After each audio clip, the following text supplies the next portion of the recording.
트럼프 미 대통령의 취임 일성은 예상대로 제조업 부활입니다. 미국뿐만 아니라 강대국이 너도나도 제조업 부흥에 나서고 있는데요. 제조업 강국인 한국, 제도약을 못하면 도태될 위기에 처했습니다. 이승은 기자가 보도합니다. 트럼프 미 대통령은 관세를 올리고 에너지 비용을 낮춰 제조업을 부활시키겠다고 강조합니다.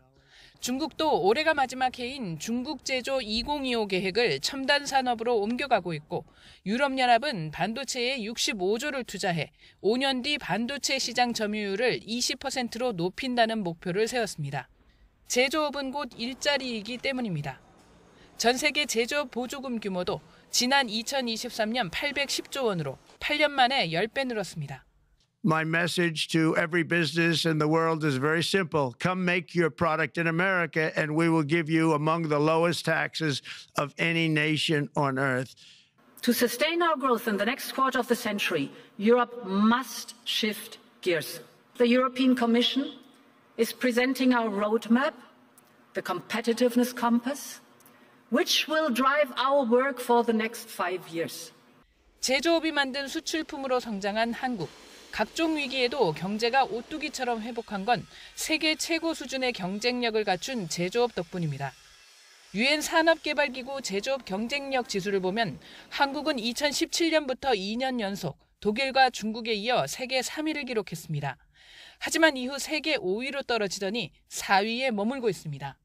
10여 년 전만 해도 제조업이 만들어낸 재화 수출이 국내 총생산, GDP의 절반에 육박했고 GDP 가운데 제조업 비중은 31%가 넘었습니다. 하지만 이 같은 비중은 점차 하락해 GDP 중 제조업 비중은 10여 년 만에 6%포인트 가까이 줄었습니다. 제조업 일자리 비중도 점점 줄고 있습니다.